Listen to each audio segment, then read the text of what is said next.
On the night of August 7, 1985, a quiet farmhouse in Tolshunt, Darcy, Essex, was transformed into a scene of unimaginable horror. The tranquil suburban neighborhood that surrounded White House Farm was about to be shaken by a tragedy that no one could have predicted. Imagine the sudden ringing of the phone at 3:30 a.m., a frantic call from Jeremy Bamber, a man who claimed that his sister, Sheila, had gone berserk with a rifle. But as police arrived, they found something far more chilling than they could have imagined. Inside the house, there were no signs of a struggle, no chaos, just the gruesome aftermath of a slaughter. What could drive a man to murder his own family and then try to make it look like a murder-suicide?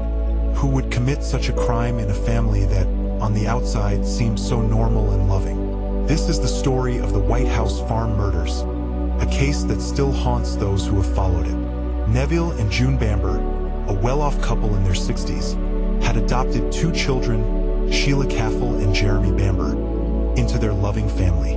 Neville, a former RAF pilot, was a local magistrate, while June came from a well-established family. Together, they had built a life on their large farm, surrounded by the rolling hills of Essex. Their daughter, Sheila, was 28 years old at the time of the murders. Despite being diagnosed with schizophrenia and spending time in psychiatric care, Sheila was described by those around her as gentle, kind, and deeply loved by her family. She had been struggling with mental health issues for a few years, but no one imagined that she could be involved in something as horrific as this. Then, there were Sheila's twin sons, Nicholas and Daniel, just 6 years old. The two boys, full of life and energy, had been sleeping in their beds when tragedy struck. To many who knew the family, it was unimaginable that anyone could harm these innocent children. And then there was Jeremy Bamber, the adoptive son of Neville and June. On the surface, he seemed like a devoted son, one who worked on the family farm and lived a seemingly normal life. But behind his charming smile and carefully constructed image, something darker was brewing. Jeremy Bamber appeared to be a model son, hardworking, well-spoken, and reliable. He was the type of man who could easily charm those around him. Yet, despite these outward appearances, there were underlying issues that nobody had truly acknowledged. Jeremy's life wasn't as perfect as it seemed. In fact, he was deeply in debt and frustrated with his family's success. He had a strained relationship with his father, Neville, who had provided him with a comfortable life, yet Jeremy's resentment toward his father grew. Jeremy had already shown signs of dishonesty and manipulation, including burglary within his own family's caravan park and his ongoing struggle with financial problems. But this was only the tip of the iceberg. In the weeks leading up to the murders, Jeremy's behavior became more erratic. He had lost his inheritance when his adoptive parents cut him out of their will due to his actions. His resentment toward his family and the growing pressure of mounting debts pushed him into a dark place. His plan for the future had always been to secure the inheritance, but that plan was slipping away. The sense of entitlement he felt seemed to fuel the rage inside him. Jeremy had one goal: inheritance. His adoptive parents had substantial wealth, and with Sheila diagnosed with schizophrenia and the children still too young to inherit, Jeremy stood to gain everything if the family was out of the picture. The pieces were all in place, and in a calculated decision, Jeremy set his plan into motion. The murders weren't a crime of passion. They were carefully orchestrated. On the fateful morning of August 7, 1985, Jeremy Bamber called the police, claiming that his sister, Sheila, had gone on a violent rampage, killing their parents and then turning the gun on herself. But when the police arrived, the scene they encountered was far from what Jeremy had described.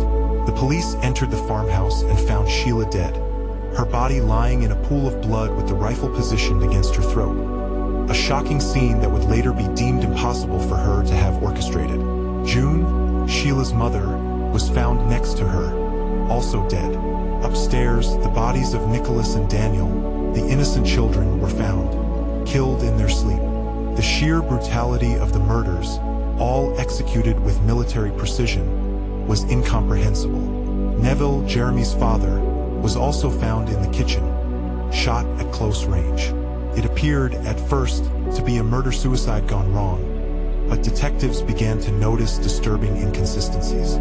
Sheila's schizophrenia was clearly a part of the narrative Jeremy had built, but the evidence didn't support the idea of a woman with a mental health diagnosis committing such a calculated crime. As law enforcement began their investigation into the White House farm murders, a sense of unease and confusion gripped the community. The crime scene had initially suggested a murder-suicide, but the lack of evidence supporting this theory led the detectives to question. When Jeremy Bamber first arrived at the scene, he was immediately cooperative with police, offering his own version of events. He claimed that Sheila, his adoptive sister, had snapped and killed their parents before turning the rifle on herself. The problem with his statement, however, was the inconsistencies that quickly emerged. The phone call he described between him and his father, Neville, never happened. Police determined that it would have been impossible for Neville to have made a phone call. He was already too injured by the time they would have connected. There was no blood on the phone, no signs of communication with Jeremy that night. It didn't add up. As the investigation continued, forensic experts found that the silencer on the rifle was already attached when the first shots were fired, something that Sheila, in her schizophrenic state, would have been unable to manage. The gun had been fired with precise intent, and it was highly unlikely that Sheila, who had been struggling with her mental health, would have been capable of such methodical execution. Despite his calm demeanor and willingness to cooperate, Jeremy's behavior began to raise suspicion. His alibi appeared shaky, and key witnesses began to come forward with unsettling information. One of the most damning testimonies came from Julie Mugford, Jeremy's then-girlfriend. Julie revealed that Jeremy had, in the days before the murders, spoken openly about how he would inherit his family's wealth once they were gone. She claimed that Jeremy had even hinted at killing his family to secure the inheritance. Julie's testimony was a game-changer for investigators. It painted a disturbing picture of a man who seemed to be driven not by love for his family, but by a desire for money and status. This was not the loving son he had portrayed himself to be.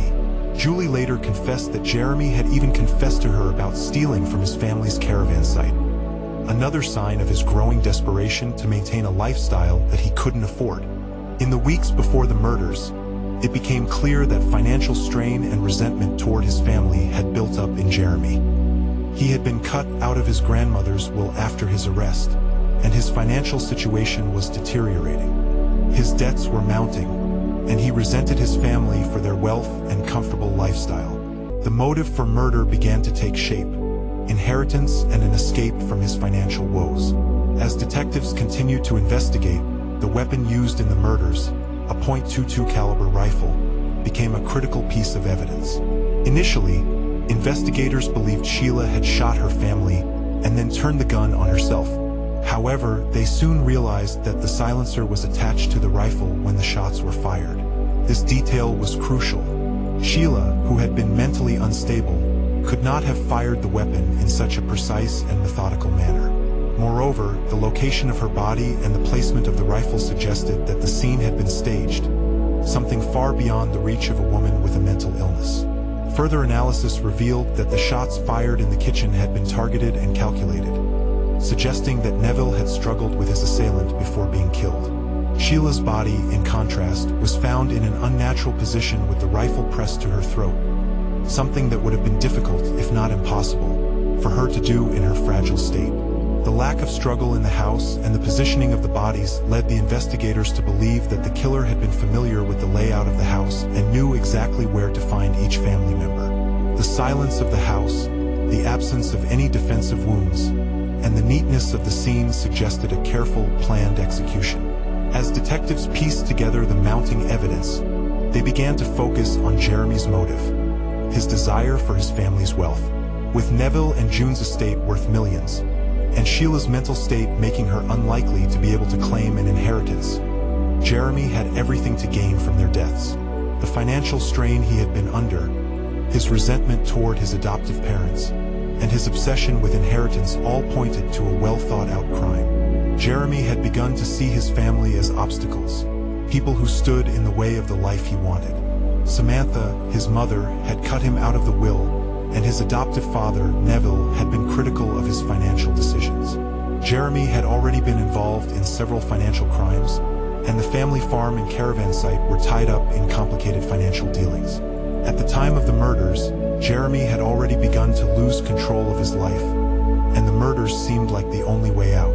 The shock of the murders reverberated throughout the small community. Neighbors and friends of the family couldn't comprehend how something so horrific could happen in a quiet rural town. Many described Neville and June Bamber as respectable, well-liked individuals, and their deaths were a blow to the entire community. For Sheila's family, the loss was particularly painful. Her twin sons, Nicholas and Daniel, had been brutally murdered in their sleep, and the pain of their loss left relatives and friends devastated. How could a mother, someone with schizophrenia, be held responsible for such a calculated massacre? As the investigation progressed, the emotional impact on the family and the community deepened. Jeremy's relatives were left wondering how he could have been capable of such an atrocity.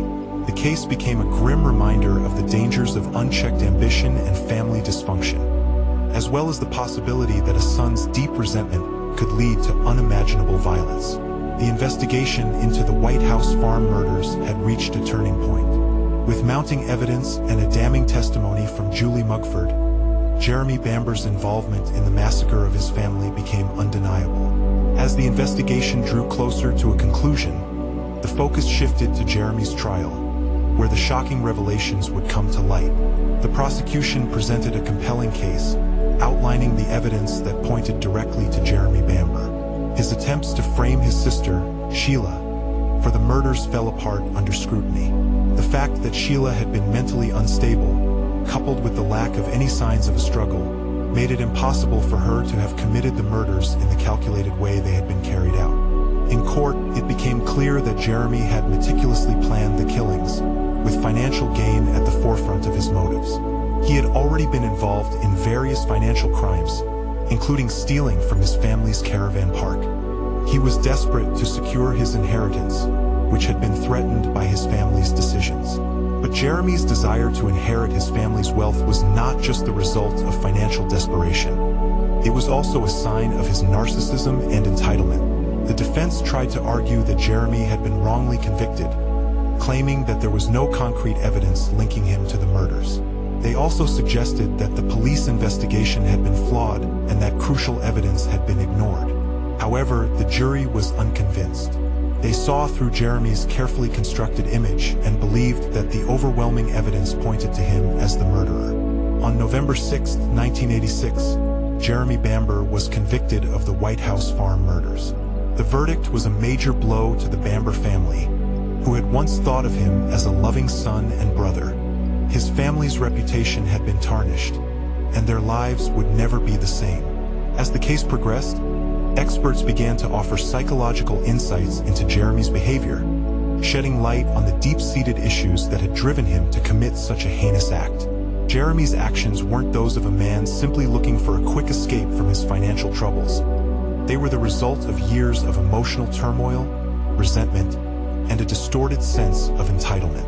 Psychologists noted that Jeremy's sense of narcissism was at the heart of the crime. He had always believed that he was deserving of his family's wealth, and when that wealth was threatened, he saw only one way to secure his future: by eliminating the family members who stood in his way. His inability to empathize with his family members, particularly his sister, Sheila, was a key factor in the crime. Jeremy had shown signs of manipulative behavior throughout his life, but this was the ultimate expression of his desire to control his environment. His lack of remorse during and after the crime was chilling. Even as police and investigators closed in on him, Jeremy continued to portray himself as the victim, the innocent son and brother who had lost his family to a tragic murder-suicide. His lack of emotional connection to his family's deaths left many wondering whether he had ever truly cared about them, or if they had simply been pawns in his scheme to gain wealth. As the years passed, Jeremy Bamber's conviction remained a source of controversy. His case sparked debates about the criminal justice system and the possibility of wrongful convictions. Jeremy repeatedly appealed his case, claiming that new evidence, including a claim about the silencer used in the murders, might exonerate him. However, his attempts to overturn his conviction were met with failure. In 2001, the Criminal Cases Review Commission, CCRC, referred Jeremy's case to the Court of Appeal.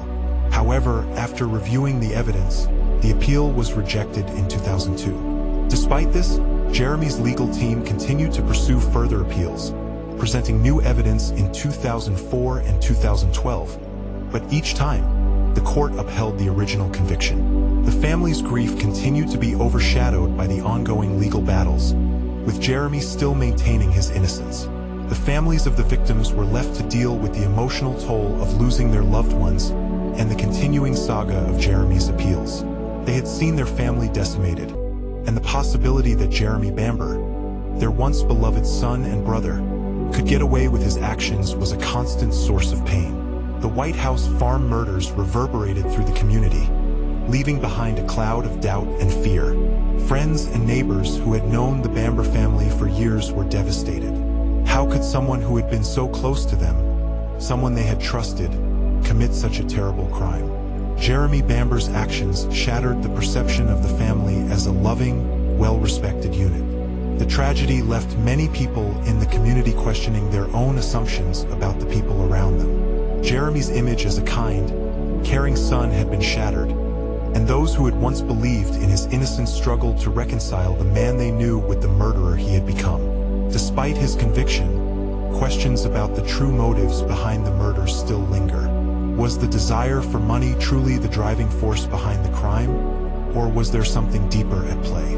Could the police have done more to prevent the murders from happening? And most chillingly, was Jeremy's cold, calculated nature something that could have been seen in the years leading up to the crime?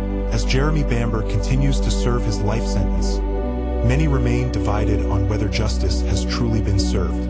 Was he the victim of a miscarriage of justice, or was he a man driven by greed, entitlement, and a complete disregard for human life? The answer to these questions remains elusive. The case of Jeremy Bamber is far from over. Despite his conviction, the story of the White House farm murders remains one of the most chilling and tragic family crimes in British history. Jeremy's attempts to maintain his innocence continue, but with each failed appeal, the mystery surrounding his true motives deepens. In the end, the victims of the White House farm murders, Neville, June, Sheila, Nicholas, and Daniel, will never be forgotten. But the haunting question remains: was Jeremy Bamber truly the mastermind behind this horrifying act, or is he a victim of the system? The truth may never fully come to light. What do you think? Do you believe Jeremy Bamber is guilty, or is there more to this case than meets the eye? Share your thoughts and theories in the comments below, and don't forget to subscribe for more true crime stories.